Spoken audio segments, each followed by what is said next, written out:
and gentlemen, welcome back. Here I am in the flesh yet again. So once again, telling the stories that I always tell, and today's a little different. It's spending money. Where do you spend your money? What do you do with it?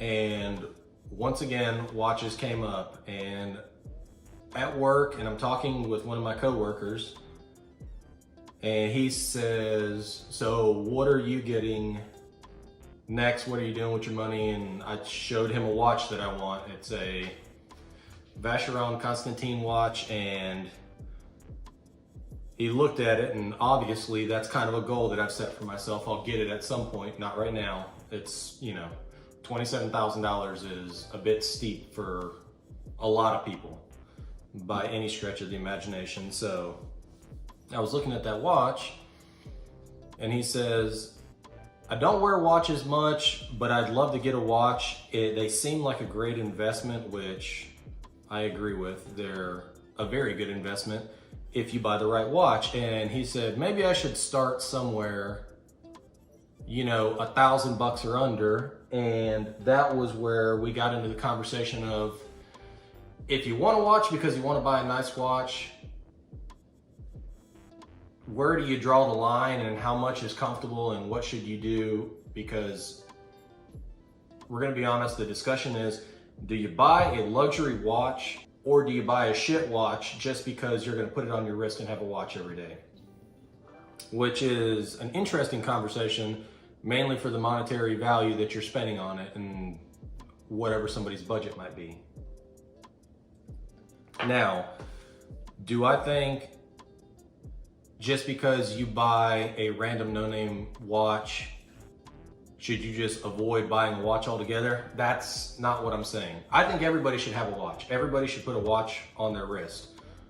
But in the sense of my coworker, that he has the money to go out and buy a watch, and he's kind of just being like he always is. He's stingy and he's cheap. He's so tight that every time he walks, he squeaks. That's one thing. But if you're looking at spending money, to say that you're going to buy a shit watch just to wear one when you can actually buy something that's an entry-level timepiece, that's a completely different story. If you're in the market to spend a little bit of money, trying to do yourself a favor by not spending that amount that gets you into a brand like, you know, Oris or Longines, like it's kind of dumb to even think about that. There's a difference between a watch that you buy, that you put on that people recognize, and buying a fossil watch. It's two different realms, and from the standpoint that he's at of going, man, I thought you were crazy when you bought that Rolex, and I looked at Rolexes the other day and they're worth so much more money. If you buy a name brand watch, it's probably going to appreciate in value, and it's an investment, and you're in the sense of you're always going to have the amount of money that you put into it. Most times you'll have the same amount of money that you put into it later, and you can get that money back. You can't do that with a shit watch. So why would you go spend $150, $200 on a shit watch when you have the money and you can spend $1,200 or $1,500 on a known watch that you could get that money back? Where does that make sense? To me, it doesn't in any way, shape, or form. So I'm trying to steer people in the right direction. If you don't wear a watch as it is, and you want to start out somewhere and you have the money to buy something, buy a name brand product, a company that's been around for a while, that's reputable, has their own, you know, dealers that are out there, or you can go to a well-known jewelry store and you can buy a quality timepiece.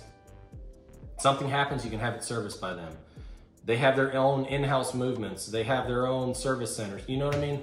These are things that make common sense. Well, to me, they should make common sense to everybody. If you buy a $200 watch, what do you think is going to happen when that watch breaks? Do you think you're going to take it somewhere and somebody look at it and fix it? No, they're going to say, cool story.